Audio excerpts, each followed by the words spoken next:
What's up, guys? We're back like we never left. Happy Friday. I'm Gun, twitter.com/Gundacker. Josh, you're a legitimate neuroscientist, right? I don't know if we put all your credentials out there, but you're a friggin' genius. But, but if I was having now you're muted. God dang it, Josh. I'm just trolling you today, man. Hey, it's an off day for me, man. I'm not used to this, I see that. On a Saturday. Oh my gosh. Josh is like, I can't hear you. I was like, well, did you go to user settings, output, check the audio? Oh, it's like step one of troubleshooting. Right. Anyway, no, it's a Saturday, so yeah, we don't usually get Josh on a Saturday. Yeah. But we do have a pretty condensed slate that all kind of locks together about an hour and a half between all the games, 3 games on the same tip-off time, and then 30 minutes later, that Lakers game. So we are able to get a lot of stuff together. So it feels kind of like a turbo slate. And there's about to be a Mavs game tipping off, right, with no Luka Doncic. So might even be able to get to some of those numbers on maybe Spencer Dinwiddie, Jalen Brunson. Oh, yeah. I guess we should go over that first. That's in an hour, right? Yeah, I don't have a lot of that queued up in the spreadsheet. I do have those players in the player prop projections, but I don't have it on the index portal. But yeah, without Luka, we probably expect Dinwiddie and Jalen Brunson to thrive. A lot to make up for. So in this show, we're going to be focused on the slate. We just broke down on the DFS stream a lot of PrizePicks thoughts and lines to attack. Last night, kind of fun, kind of trolly, couple blowout spots got us. And tonight, we've got 2 games with big time spreads. So we might be focusing on first half props for some of those. Or unders. Yeah, or unders. Or first half over, second half unders. That's interesting. That is interesting. But anyway, yeah, man. What's up, Josh? Doing all right? Yeah, pretty good, man. Glad I could hop on with you after the tilt we went through last night as a crew. It started off with so much potential, and then, like you said, some blowouts got us. The one that really surprised me were the Pelicans and Jazz. I didn't mention the other day that like the Pelicans are, they're a surprising uprising team with a lot of potential, but I didn't think, that much potential. Like, wow, they made the Jazz look bad, really bad. And I think, they're going to be a problem in the playoffs with or without Zion, but it sounds like Zion's like starting to, get motivated and maybe making a return sometime in the near future. So that team's going to be fun to watch in the playoffs, I think. Them and the T-Wolves, which we'll get to. Yeah, T-Wolves have certainly turned up as well. And I tried to talk you off that ledge yesterday in that stream. I did say that it was a range of outcome, and then maybe get into the first half prop. I mean, he hit his first half. No, my concern was that I knew OKC was going to put up points, but it was, can they put up enough points? Because right now the T-Wolves are just trying to run teams off the court. That's what Coach Flynn said. He said they're going to sooner or later, once the stats catch up, they're going to be the fastest paced team in the league. They already jumped to 3rd in just a matter of 2 months. I'm predicting next month, once the stats adjust, they're going to be number 1, because he directly said in a quote yesterday, we will be the fastest team. This is the type of offense that produces points. So that's something to keep in mind going forward. I mean, when they play other fast-paced teams and other teams that can actually put up points with them, that's going to be very fruitful for props and fantasy, I feel like. Yeah, unique spot though today, because we already have Anthony Edwards out, and we might lose Patrick Beverley. He got downgraded to questionable, so we're gonna be wrestling with the game theory behind that. But I'm with you. We always see teams that adopt that Kansas City Chiefs. Can you score more than we can? We don't care about D type of approach. And ironically, they do have some solid individual defenders. Jared Vanderbilt, Taron Prince, Patrick Beverley can be scrappy, so they might get a nice little mix going in time for the postseason. I agree. Shout out to you guys in the live chat for the PrizePicks stream. Spen, Duck, Skimmer, Rob, members of the body, Poppy Rocks, Chupapi, Mia Moore, God dang it, Thomas, Ariel, Cheyenne says, does it bother you if I ask DFS questions on the stream? Nah, man, fire away. I don't mind. It's all good. And then I think that's it. Hey, if you guys are on Discord and you're not in the new Gundacker Gaming Discord, check out the description below. Should be a link into the Gundacker Gaming one. Yesterday, some more screenshots from you guys. That's what I love the most. Every night at the end of the night, the screenshots come flowing in. It's nice to see them on Twitter too, but to see it in the Discord, and it's just like everyone is happy for everyone, right? You don't get you're dumb for playing this guy, you got lucky, toxicity stuff, all kinds of nonsense. It's a lot of support. So that's the cultivation of the community that we're trying to build. We've got that already in the RunDFS.com Discord, and we're trying to make that for a little bit more of the broader audience that is not behind the paywall. So if you guys are not part of that, you want to be part of that, go check out that link below. And then we'll be adding to the mod team, and I've been adding more bells and whistles. I've added alerts, so anytime Underdog tweets, you get that in the Discord. So creating value behind the Discord as well. So check that out. Josh, I don't have an aesthetic to show for the Mavs game, but I guess we can just look at the prop line set up for the Mavs game. Did you do any digging on that game? Did you have some stuff prepared? What do you like? I think that really just stood out to me is Dinwiddie.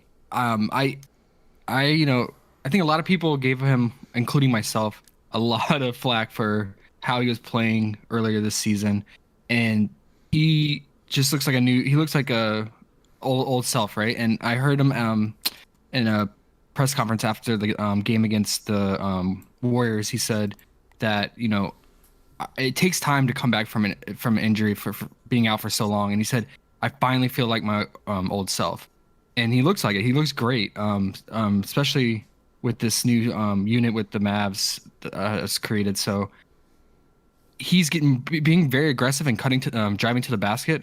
So I'm gonna get on his points. I think he does have the ability to distribute as well, but 7.5 assists is kind of too high in my opinion, because you have to worry about Brunson.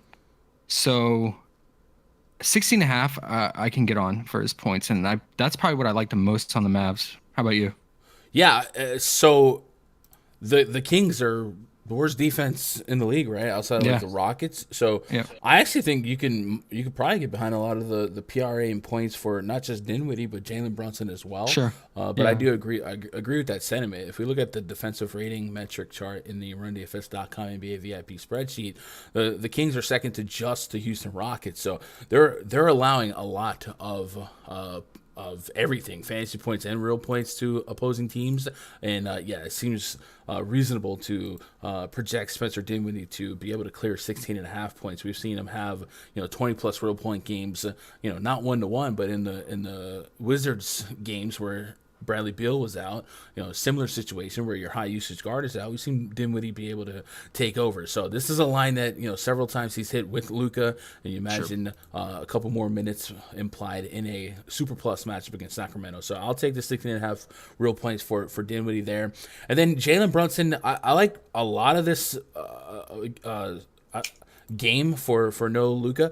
Jalen Brunson's at 36 fantasy points. Maybe that's a line to get behind. If I go check out the player prop projections on the RunDFS.com VIP spreadsheet, I actually don't think I adjusted for Luka news because it wasn't on this slate. Yeah, I didn't. But I might have had Jalen Brunson. I had him at 36 fantasy points already with Luka. I would imagine, once I adjusted that he would be able to clear this 36. So maybe Brunson 36 fantasy points, Dinwiddie 16.5 real points. And then did you like anything on the Kings side? Yeah, I do. I like Harrison Barnes PRA. You got a little revenge narrative here, and also the Mavs. When I assume Powell's starting at the 5 again, right? Is Cleveland out? Yeah, I would imagine. Well, I think Clayball was coming off the bench anyway, and Powell's been starting. It's just a matter of how many minutes he starts. Right. I'll double check on his status. I do believe that there was a. I'm dumb. I'm trying to look up Powell and DraftKings. It's not there, but yes, I would expect Powell to start. Yeah, I mean, the rebounding has been hurting when Kleber plays less minutes or is not playing. So Barnes has been crushing his PRA. He's been putting up points and rebounding. So I like that. I'm neutral on Fox, and then Sabonis. He's always a wild card, right? If he's gonna stay out of foul trouble, he's been getting in foul trouble a lot lately. I believe he fouled out last game. Yeah. He's had a lot of foul problems lately. Barnes' revenge game. You remember getting traded in the middle of a game? Pepperidge Farm remembers. All right, so that's our look at the game that's not on the main slate. So I have a little bit more expertise on the main slate. Just spent an hour breaking it down. We did the DFS stream before this one. If you guys are here looking for that stream, it's available right now via VOD. Just go check out me and the coach. But from a full-on main slate standpoint, we've got a game at 7 p.m. Eastern. It's the Spurs and the Hornets. It's the only game for an hour. It is the Australian game. It's an island game. 237 total. 4-point spread in favor of the Charlotte Hornets. A lot to like here. So DeJounte Murray is easily my favorite guy to target from the Spurs. He just does a little bit of everything. Past him in the projections, Yahoo is popping as the number 2 guys that should thrive from a fantasy point perspective. And I think real point wise, we can look at Keldon Johnson, Vassell, and Lonnie Walker and kind of spin the wheel on those guys. But DeJounte and Yahoo were 2 guys that were leading the charge for me. And then on the Charlotte side, LaMelo, assuming he plays more than 8 minutes today, Josh, this has been a glorious spot for point guards.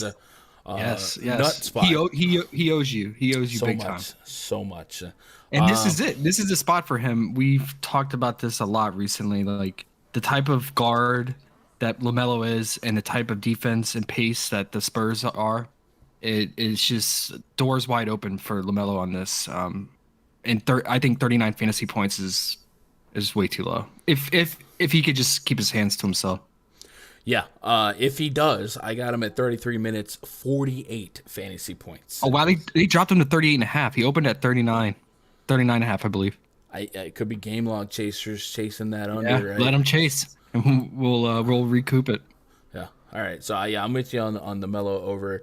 Terry Rozier thrives can thrive. He can stand alone thrive. But if Melo failed, Terry Rozier is even more likely to succeed. So maybe we correlate some cards that we fade Melo, and we go after that Rozier over. Miles Bridges, I know we project him to probably lead the Hornets in minutes played. I got him at 36 minutes. So if you're gonna get 36 minutes of gameplay in this implied total, probably one of the faster paces, full games that we are expecting 4 quarters out of. I don't mind looking his way for some props. They got him at 30.5 PRA, 36 fantasy points. My first run projection spit back 41 fantasy points. That's a +5. 5 or 6 is a good starting point for looking for some leans. So I don't mind that. Did you like any of these other Hornets price points here? We also got Montrezl Harrell 21.5 PRA, and then PJ Mason Plumlee. I don't know that I get to those guys with a high level of confidence, but anything past LaMelo for the Hornets, and then we'll go to the Spurs side. This is the most ideal game on the slate, right? Like I feel like in terms of pace, scoring, defense, the bad defenses. The potential to be a shootout and stay close. So it makes sense to do if you want to do a stack here. But it's it's risky with props to do stacks because you're hedging all your bets on the one game, and you can, if the game just completely flops, like the chances majority of your props are gonna fail. So Bridges is ideal because of the rebounding, and the Spurs tend to give up a lot of rebounds to bigs in the paint. And then Rozier is he's always live. It's just it's always with him. It's the debate between his real points and fantasy. Mm-hmm. They juiced his real points up to 21.5. He usually sits around 18.5 or 19. I think because of this game flow. Like, I don't think it's a negative correlation to expect 25 real points from Rozier and still get success from LaMelo, because LaMelo is such a high assist guy. I think the Rozier skittishness is from a DFS perspective because of their salary prices. But I think 21.5, that's still very much live. Maybe that would be opposite Bridges and or like a Kelly Oubre spike game. But if they're going to be implied for 115, 119, something like that, I think Rozier having 18, 19% of those points isn't a crazy expectation. No, I totally agree. What I was debating was I don't want to make a card that has Bridges, LaMelo, and Rozier. So I was debating between Bridges and Rozier, and just thinking like this style of game and this pace and how it's going to be, just thinking out a narrative and how it's going to be played out. I guess you could, if you want, just make two separate cards and do one of each, like LaMelo Bridges, LaMelo Rozier. Because I mean, this is a great matchup. The Spurs have just been so giving in the prop world lately. So yeah, that's probably a good strategy. I'd probably think about that. So all right, let's talk about the Spurs here. DeJounte Murray's got a 49.5 fantasy point line. I've got DeJounte projected at 54 on PrizePicks. I think it's become kind of my approach when it comes to DeJounte, because he does get so many steals per game, 2 steals per game, because LaMelo Ball can be foul prone, can be turnover prone. When I go after some Murray props, I often find myself just throwing a blanket over the fantasy points, kind of like Giannis Antetokounmpo last night. So if we expect this game to live up to the pace, live up to the total, I don't mind getting some Murray 49.5 fantasy points, but I also understand not wanting to chase not necessarily ceiling numbers, but high numbers where sweating 50 fantasy points is just a really tall glass of water to sip on. So did you like any of these other DeJounte props? And then what else do you like on the Spurs? I am debating whether or not paying AK for Jakob Poeltl in DFS is something I want to do. I have him projected for 43 fantasy points in PrizePicks scoring. They have him at 39, so I think that's pretty appropriate. They also have Keldon Johnson at 28 fantasy points. They have Dougie McBuckets at 13.5 real points. That's probably the only prop I would take from him. Although they only have a 3-point gap between his real points and fantasy points. Let that sink in. And then Lonnie Walker's at 14.5 points. I wanted to call out McBuckets, but I thought you would think I was crazy on a Saturday. I mean, you would take the fantasy points if you were going to take the real points, right? Like 3 point, that's a couple of accidental rebounds. I mean, they're scoring dependent, and then there's that. That's crazy.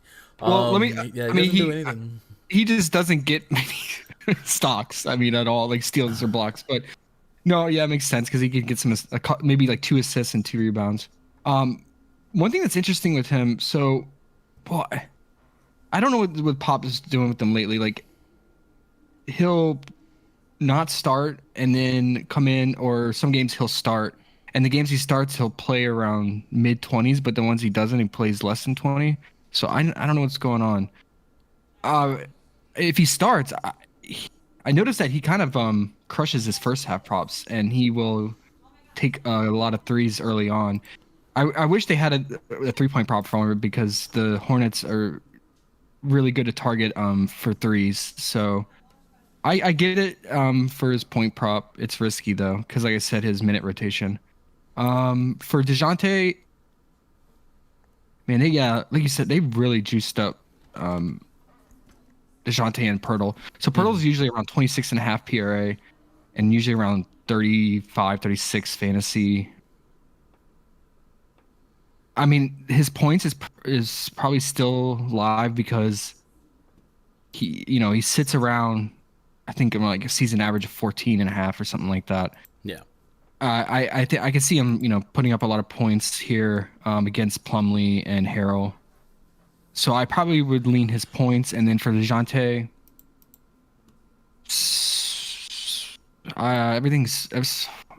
probably points or free throws made. Free throws made. He's been getting to the line. I guess if LaMelo's going to keep getting in foul trouble, right? Right. I don't mind that call. There's a lot of lot of implied possessions in this game, so maybe he does dunk into three free throws made. They have him at 10 assists.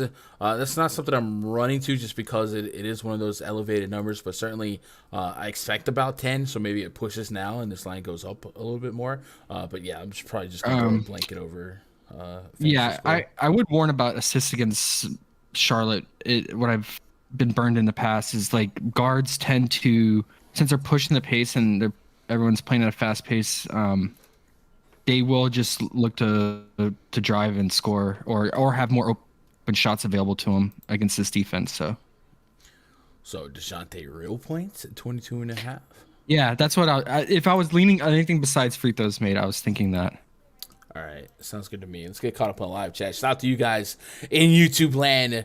Hit that thumbs up, man. Show some love here. Let's get some steam on this broadcast. The first ever post DFS show prize pick stream, man. Somebody asked if this was going to be the new format. Is this the main event now? Let's do it. It's the new flagship, man. I don't know. I guess from a news encompassing standpoint, it makes a little bit more sense, but it wasn't the plan. Oh, it's not the plan. We'll see. Maybe we'll have a Monday Night Raw where we got Warzone and I don't know, and Raw. I don't know. But shout out to you guys in the live chat. Appreciate you guys grinding here. Jojo says Rozier over Bridges. Igor says Dwight Powell. So I do believe that if Kleber ends up being out, Dwight Powell might get more minutes than his game log suggests. He got into some foul trouble last outing, and we had seen some instances without Marquise Chris, without Kleber, where Powell was getting extended run. So maybe there's a world for bigger minutes for Powell, and then without the Luka usage, everyone has an opportunity to pick up some slack, right? Mr. B Money says, how do you feel about the under on Dinwiddie 16.5 points? Oddshopper has the 82%. We were actually on the over.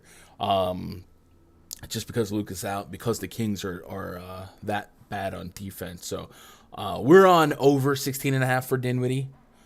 So yeah. All right, other game on this slate, Heat and the Philadelphia 76ers. The news from this one, Josh, no James Harden. Heat, night 2 of a back-to-back. Yanni with the sub, appreciate that. Heat are on night 2 of a back-to-back, or excuse me, the Sixers are on night 2 of a back-to-back. They're catching a Miami Heat team that have Jimmy Butler, PJ Tucker still questionable. They're waiting on Victor Oladipo. He could be ready on Monday, but Sixers went pretty deep against the Cavs last night. No Harden here. It is a tougher defensive matchup for centers going against Bam Adebayo. I did pull up Embiid's last 10 games against Adebayo from a DraftKings scoring. I guess I could switch that over pretty easily to FanDuel scoring. His most recent game was lackluster. There's a couple 50s in here. If we run the on-off court tool of no Embiid, no Curry, with Embiid on, no Curry, no Harden, you know that the Embiid assist rate's going to pop, and we've been on that train a few times. I know, and they don't have it. Yeah, well, if they add it, maybe if it's at 4.5 or 5.5, we look his way. I was really hoping they were going to have it. Yep. So with Maxey and Embiid on the court, Harden and Seth Curry off the court, Embiid has a 40% usage rate, 34% assist rate. Maxey's at 21%. There's several scenarios I'm kind of playing for this game. I guess Jimmy Butler's activeness or lack thereof would certainly sculpt a few scenarios for me. We still got to grade him as a plus defender, though he does look like he's hampering an injury. He looked very bad in that Bucks game, but it could have been a one game bad game. But what do we do with Harden out for the Sixers? I do want to say that there is probably 3 lineups that I think are very live today for the Sixers in terms of starting lineups. So one starts Danny Green, one starts Furkan Korkmaz, and one starts Shake Milton. Right now I got the Danny Green version, but Korkmaz, I've seen him listed in some spots today. Do you have any plans on getting exposure to this game? Because when we look forward to games, this is one of the only games left with a single-digit spread, and Joel Embiid's usage being boosted without Harden is there. They got him at 53 fantasy points. I don't think I want to sweat that. Considering 53 is something he's cleared twice in his last 10 against Adebayo, and maybe on a back-to-back. Maybe we make a case for his under because of that. But I'm not an under guy, Josh. I'm not an under guy. Anything sticking out for you for the Sixers? Yeah, I mean, it would be Maxey. Well, I mean, like I said, the thing I was most excited about after the hard news for the prop world would be the Embiid assists, and then any 3-point props they could have provided us because of the funnel defense of the Heat. Mm-hmm. Like you said, the interior defense being so good and everything's going to be funneled to the perimeter. They didn't give us any 3-point props. I would have even been down with some gorgeous Yang, but they didn't give us that. So I would have to just take those 3 points and package them into a point prop, and I guess I would just go with Maxey's point prop. I thought it would be close, more like 20.5. They have him at 18.5. Yeah. What do you feel more comfortable with, his point prop, or do you want to throw a blanket on and get his PRA, since his assist rate will go up a little bit? Maybe his rebounding probably stay the same, but maybe even go less against the Heat. I'm thinking either PRA or fantasy. Okay. They have him at 31 fantasy points. I have him at 35. That's fair. He could play close to 40 minutes in this split now without Harden. I think one of the things about his real points we should mention is that Harden meant so much for his real points. Like, his shot quality was so much higher. Yes. So a lot of people are immediately looking, oh man, 18.5, he was doing that with Harden. Well, Harden Harden was a big part of that. So I don't necessarily think it's an immediate over. I do think he's going to probably be second on the team in shots, so I don't think it's a bad call. But I don't mind throwing a blanket over it because he probably runs some point. But I think that does come down to what that lineup is, right? If it's a Shake Milton lineup, then I'm a little bit skittish. But if it's a Danny Green or Korkmaz or even like a Gorgeous Nang lineup, I'm fine with the Maxey fantasy points, and then him and B should work pretty well. Is Danny Green the new Tony Snell recently? He's like every game I look at his stat line after the game, and it's like one rebound. Yeah, yesterday, let's see, 17 minutes, one rebound. That's it, and one foul. Sorry.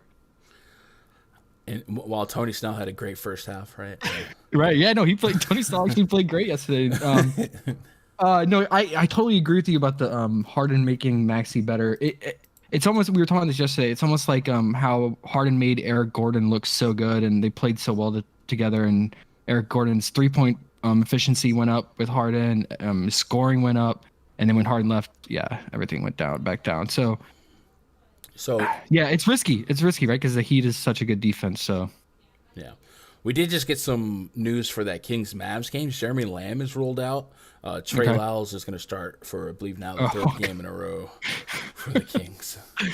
So, well, you have to deal with that on DFS, right? Is that included in FanDuel or just in DK? No, it's just for PrizePicks. It's not on. Yeah.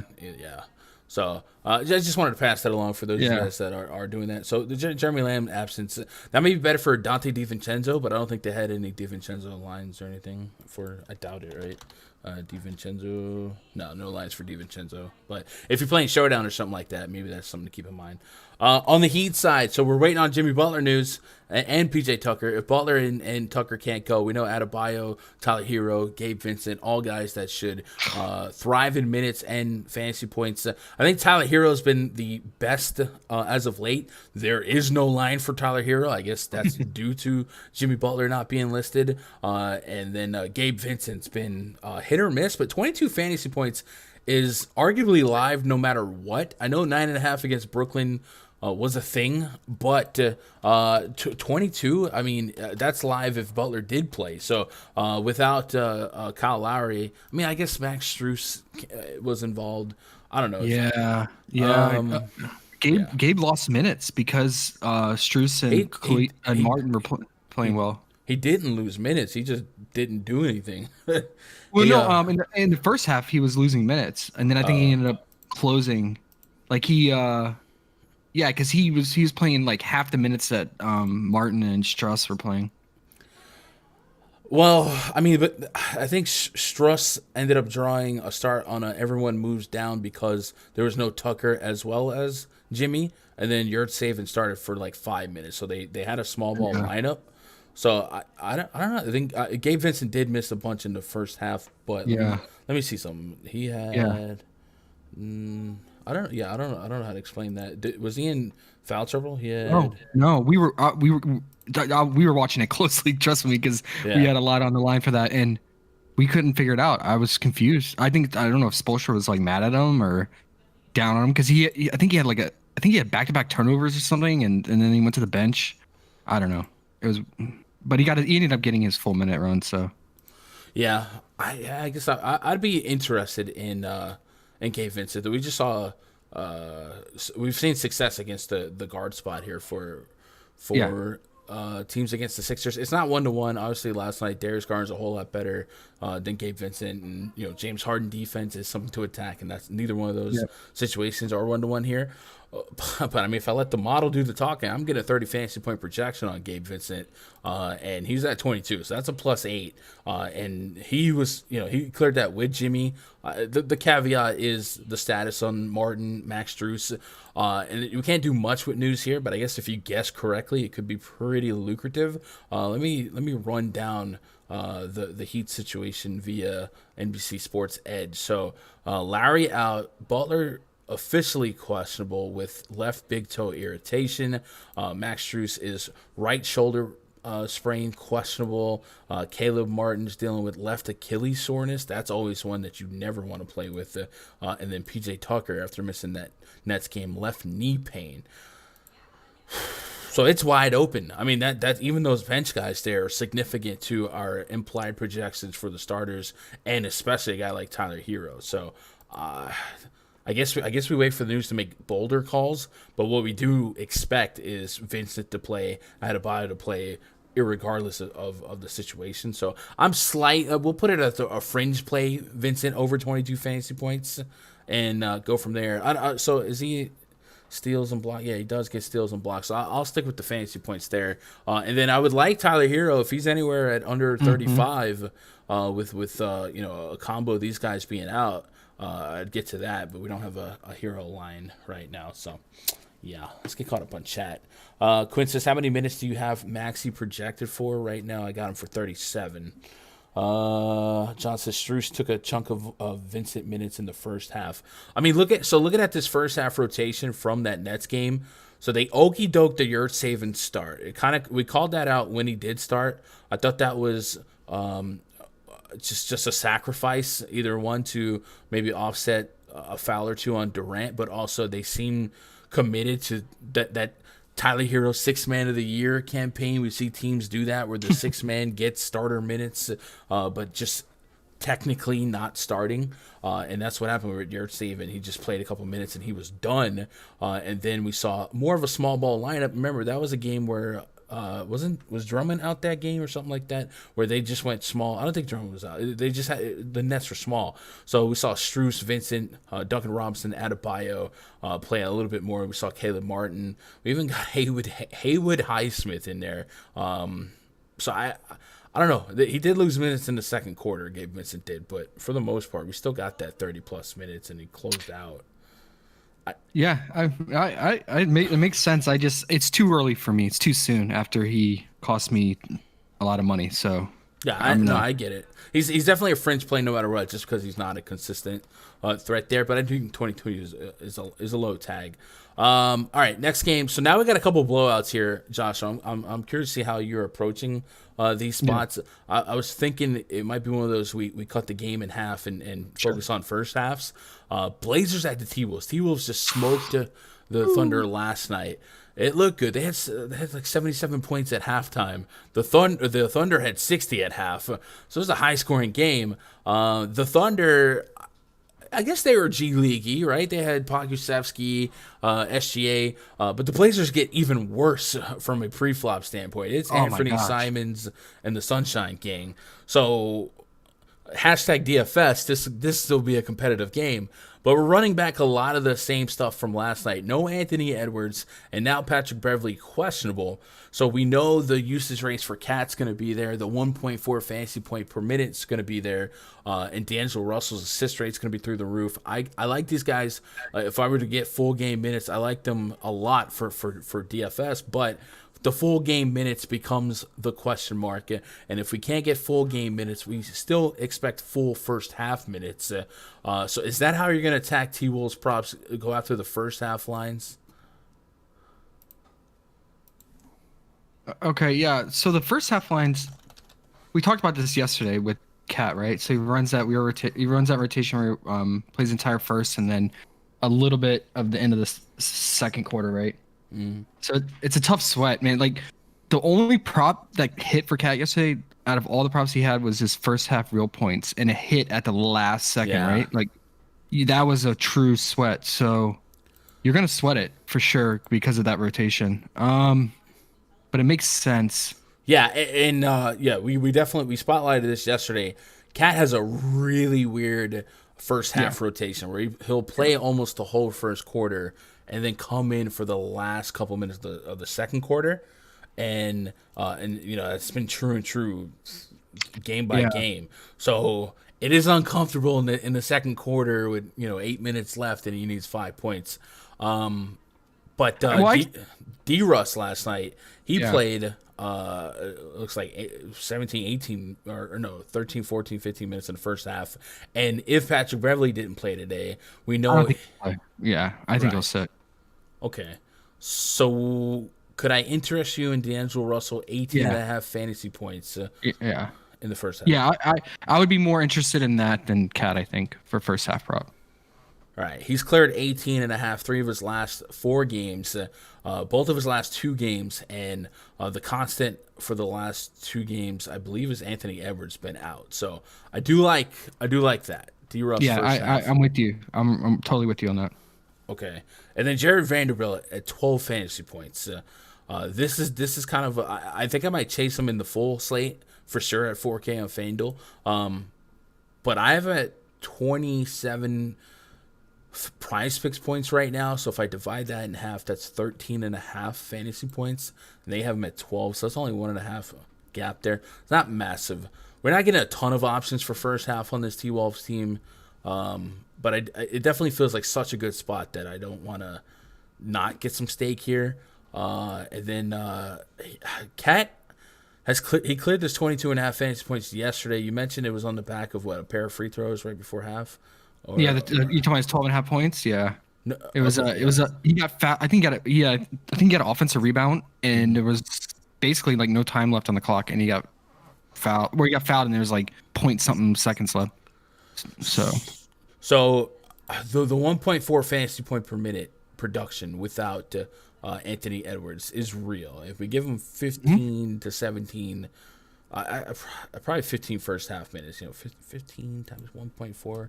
Do some quick math. 1.4 times 15 is 21. Maybe I can stretch that a little bit more just because of how free of a matchup the Blazers are. Maybe the 22.5 first half fantasy points for Cat isn't the craziest selection either. It's a shame, man. I really want to attack this T-Wolves team. So the issue is that the T-Wolves bench is too good at scoring. Their bench is outscoring teams like 7x the last 5 games. Since January, they are the leading offense in scoring per possession. They have 119 points per 100 possessions since January. Jeez. They're blowing teams out, or scoring like just by outscoring them, like we said. They're leading in fast break points too. Actually, the Blazers are not too far behind them. They're both in the top 10.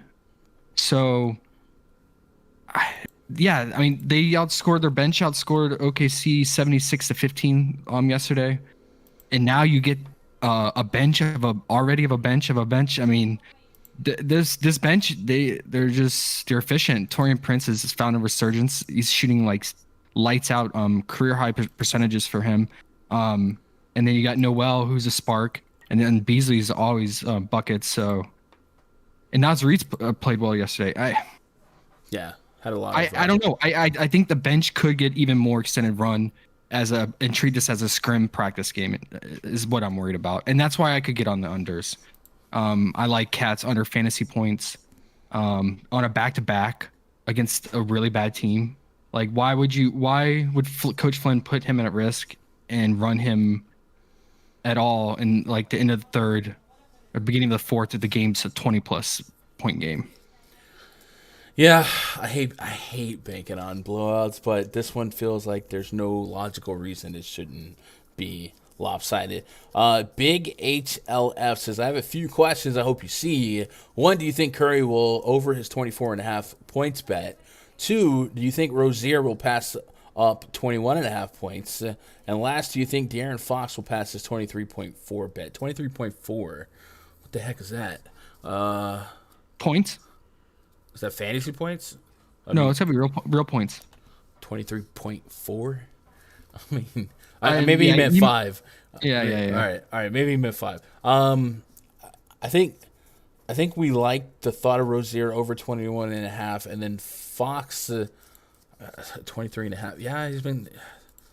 Mavs perimeter defense is solid still though, but yeah. Yeah, is Luka their worst defender?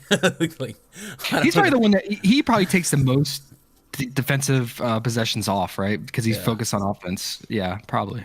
Yeah, so maybe I wouldn't hold my breath. Mavs run a slow pace, and their defense is pretty tough. So if I wanted to maybe throw a blanket over Fox, I might be looking at fantasy points versus real points. He's cleared this 39 in, 3 of his last 4. Not necessarily as, I don't know. The Fox, it's a little bit more fringy. I'm fine with the Rozier one, though. And then the Steph Curry, that'll be a great segue into the Steph Curry spot. Before we did that, did you have any interest in the Blazers PrizePicks lines? Simons is intriguing. SGA was thriving in the minutes that he did get, and the T-Wolves, as good as their offense is, that's basically it. You can score if you want to, but we're up 20, so we don't care. Yeah, I mean, so the problem with Simons, he's a great sixth man player, which he was when the Blazers were fully healthy with Dame and everyone playing. But he's just not that guy as the primary a primary star leading the team, and you're seeing that. So teams basically are just devote all their attention to him. He has no help, so he's just getting trapped and shut down because they're not worried about who he's going to pass it to, CJ Ellaby or Waiters or whoever else is going to be out there, because who knows, they change this rotation all the time. I get it though. It's a fast-paced matchup. 22.5 points. If he can just get some buckets, threes to go in. I mean, yeah, I could see him. I don't hate the thought of LB fantasy points. I have him for over 30 fantasy points. He played in garbage time. He did. In that last play. So it's possible that he gets us there. Miles with the sub, man. Appreciate that. All right, Grizzlies and the Magic. A lot of the same game theory here. This is actually even a larger spread than that T-Wolves spot. So perhaps another first half attack. I'll start with my feelings about that. What? The Met? Yeah, we don't like to pick on the Met. Yeah, dude, that game yesterday with the Raptors, so yucky. Yep. It was like a college basketball game score. It was tough. Jalen Suggs questionable. If he doesn't play, that would open up extended usage in minutes, perhaps for Cole Anthony. Markelle Fultz was out last night to go tonight. He's been on a diet in terms of minutes as they ramp him back up. Wendell Carter out, pretty significant. One of their more stud, rock steady starters. And then Mo Bamba is somebody that I kind of like from a fantasy standpoint because of his FanDuel price and the block matchup.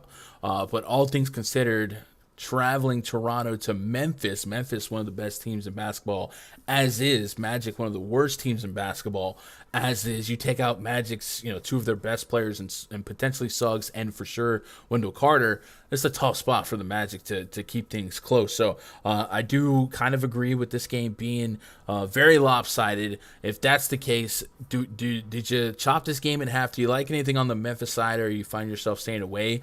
Something like Steven Adams. earlier I didn't see his assist line there. That was always fun. He's a guy that has really strong first halves, and then John Morant. Expect very little resistance for him in his quest for 20, 30 plus real points per game right now. The only pushback here is do we get 4 quarters? Do we get 30 minutes? And it's very easy to, or very reasonable to suggest that maybe he doesn't. Anything you like or don't like?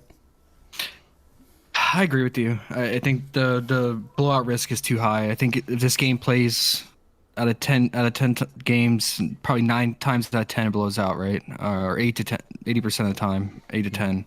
Yeah. So I don't like that risk. So I will probably avoid. But I like your idea of the Steven Adams first half props are always in play, and especially in a thin Magic front court, it makes sense. So we have 3.5 real points on Adams, 14 fantasy points. They didn't give us boards, but 14 fantasy points. Outside of that Boston game, Boston's probably the best defense going. This is something that gives you a live shot at. Look at San Antonio, Chicago, Minnesota, all spots that can be comparable to what we. He got injured too that first half. And then Boston, yeah, he did go to the locker room. Yeah. So yeah, I don't hate looking at Steven Adams here. What do you like the most? Do you like his fantasy the most? Probably. Yeah, I don't expect real points out of him. I expect like 11 rebounds and maybe 1 dunk or something like that. Maybe he falls into a block. He's averaging just under a block and under a steal per game, so you might still walk into a +3 or a +6 if you're lucky, and then rebound his way to success past that. If we look at that team DVP chart in the RunDFS.com NBA VIP spreadsheet, the Orlando Magic are top 8 matchup for fantasy points to opposing centers. So it bodes really well for Steven Adams here, and you imagine the coaches are cognitive of the lopsided spread as well. So I'd probably take Steven Adams first half fantasy points. I'm with you on that. Let me look at Steven Adams past the Celtics game. What does first half minutes look like? Steven Adams, he plays a lot in the first half, or has been playing a lot in the first half of the last couple games. So I'll take the first half Adams fantasy points. That's a good call. All right. Chat, we got essentially 1 game left. I want to let you guys know that we will be tracking all of our favorite PrizePicks selections tonight over at RunDFS.com. If you guys want to keep an eye on it, we have the premium side of the paywall, which is at RunDFS.com. Get yourself a membership. Once you do, click VIP portal. You'll see a link to the spreadsheet, a link to the RunDFS.com VIP Discord. We will also be in the pre-lock voice chat for the next couple hours, hanging out. It's a 5-game slate. We're laid back on a Saturday. Laid back Cadillac, Jack. You know how we do it. So if you're looking for a cool way to support the stream, go above and beyond, get a little something in return. That's one way. Or if you just want to hang out in the free Discord, we got one of those too. We launched that this week. Over 100 of you guys already in there. Look at the description below. Click on that. Definitely want to see your screenshots there and be active in the PrizePicks channel, stuff like that. As we grow and cultivate that Discord, I'm going to be doing my best to make it valuable, right? Put some value in it, give you guys giveaways, stuff like that. And then we've already added the alerts from Underdog and all that stuff in there. So every night we've been seeing some screenshots out of there from global players all over the place. So go be part of that. The Magic side of things, Josh, I was curious with Mo Bamba for DFS, but I don't think I put money on anything here because this game's liable to really, really be ugly. So we'll get into your Golden State Warriors up against the LA Lakers. Steph Curry, Klay Thompson on the court together. We got Draymond, Iggy, Gary Payton all listed as out. And the Lakers, LeBron James, his obligatory Q tag, kind of expected him to play with that. In the lineup, don't quite know if it's going to be a Dwight Howard lineup or not. I think it's not. I think you go small against the Warriors. Yeah. So then you get LeBron at the 5. You might be able to bank on some extra peripherals. I got LeBron leading this game in minutes on a 6-point spread. Do you like anything on the PrizePicks board for Warriors and Lakers? Man, yeah. Well, so I'm coming from a bias perspective because I'm a fan. So take it with a grain of salt. But the Warriors are just playing really bad basketball right now and just not playing good defense like they started the season as one of the top defenses. And that's due to a lot of reasons that we don't have to get into. they, given that, I think the 6-point spread is too high in my opinion. Even though the Lakers have been playing, it's the Lakers, man. I know, but the Warriors, it's not looking good, man. So there is potential to stay close in this one. And with that said, I would like LeBron, and especially he's gonna carry the team on his back, and especially if he plays the 5. The only problem with him lately is turning the ball over a lot, at a real high clip. So his fantasy is not maybe as appealing. So maybe I get on his real points, and I could definitely, if our theory is right that he starts at the 5, which I think he will because of like you said, the small ball lineups. I could get on his 8.5 rebound because the Warriors are such a bad rebounding team right now. And he's been doing really well on the glass, and he would have cleared it recently against the Clippers, but due to the blowout. So those are probably the two I'm leaning towards on the Lakers, and then the Warriors. You just don't know what you're gonna get right now because their shooting is so up and down lately. Wiggins is really struggling. Clay came back in that first game, coming back from his stint where he was out with his headaches. He was gassed. He was not in game shape. I mean, even just being out a week really affects these guys. You can tell. Yeah. He said after the game his legs were not under him, so his shot was off. He couldn't get his normal release and extension. So he went 2 of 8 from 3. He was even shooting bad from the field. Maybe he's getting a little better game shape, get some practice under him. It's still risky in my opinion. So only thing I would say you could roll the dice with him on is probably 2.5 3-points because he's gonna take about 8 to 10 threes. Yeah. And then Curry, he's also a dice roll. What Curry are you gonna get? And if he's making his shots, obviously he's gonna crush it. And if he's missing his shots early, then it's not looking like a good night for your prop. That's probably it for now because the Lakers because they usually hold out on Lakers props. Yeah, because we don't know what the lineup's going to be. And as usual, it's just Monk, Westbrook, and LeBron. What is your thoughts on Monk and Westbrook? So Taylor Horton-Tucker is questionable. And Okay. When he doesn't play, he didn't play on Thursday. We might be looking at Monk to be more of the shooter. If the Warriors hit the switch, and sometimes they can, sometimes these narrative-driven games where they, when they see a Westbrook or a LeBron on the other side of the court, it hits different than an Anthony Simons or you know what I mean. So maybe they lock in, so to speak, and this game becomes competitive. And the Lakers, like you said, have been so bad. But if the Warriors are in Warriors mode and you got to shoot back, I think Malik Monk is their best shooting option. So if we did get definitive THT out, I might be looking at Monk. Also might be looking at Carmelo. But just from the whole season now, the Lakers are consistently inconsistent, and they're hard to trust 1-to-1. I do have a pretty dirty fantasy point projection on LeBron James. Almost a 10-point gap between mine and theirs. I am going to tighten the screws here following this show as we jump into the premium Discord chat. So maybe this comes down a little bit, but I mean, it's LeBron James potentially at center, potentially for 38 minutes in a marquee game. I would assume since it's an early start, is this a television game? Because I thought this was a little bit earlier than usual. So maybe there's some bright lights on. It's usually a televised game. Yeah. I think it's on ESPN. All right, so maybe the bright lights there for LeBron is he's coming in on. It's ABC. Yeah, it's ABC? yeah. All right, so LeBron statement game, national television. So I think I could get behind LeBron's fantasy points just because my projection model is that much higher. But I get it. It's right to be pessimistic on the Lakers right now. But 49 fantasy points is pretty doggone low for. It's low as long as he can just not turn it over, man. He had like 7 turnovers that cost me one of his props one night because of those 7. Yeah. But I mean, center, especially against the Warriors. You get center LeBron, I'm with you. I'm with you on that. All right, so I guess give me LBJ fantasy points. I can roll the dice on a Klay Thompson 3-point prop with you, and then Steph Curry assist.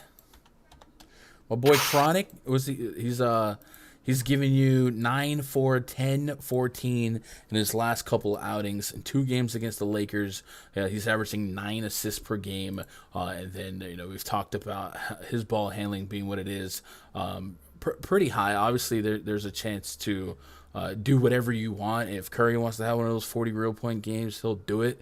But his assist percentage has been pretty high. But I guess it does correlate with.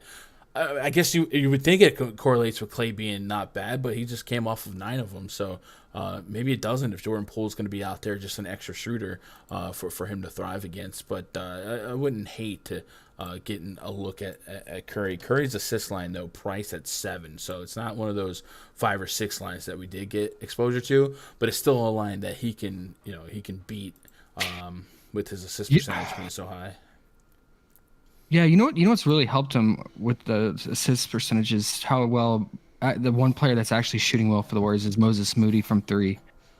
So if the starting lineup, if we get Moody starting, I could see it. Yeah.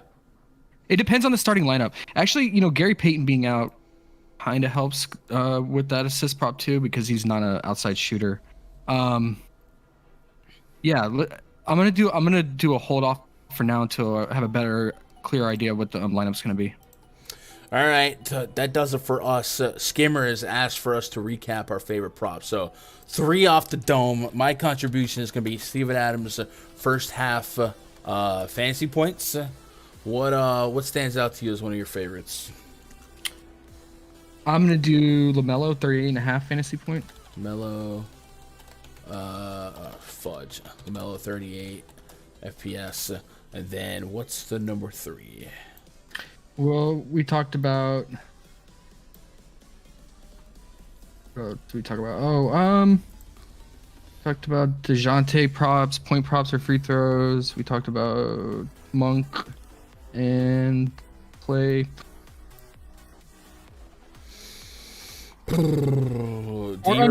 D-Russ first half? Yeah. Sorry, that's the one I was looking for. I had it written here. Yep. First half, 18. First half FPS. All right, so that's what we'll do there. The conversation, the research, the game theory continues in the RunDFS.com VIP voice chat. Come jump in there. If you're not in there, that's cool. Jump in the Gundacker Gaming Discord. We'll be back at it on Monday for a live stream for the DFS show and then the PrizePicks show as well. The PrizePicks show probably back to the first hour. So come be part of that. Twitter.com/Gundacker. We hit 3K followers. And then hit the thumbs up on this video. Sub if you haven't. And let's get down to business. Let's win some money tonight. Let's close the weekend strong. I'll see you guys on the flip side. I love you guys. Good luck. God bless. And go win some money.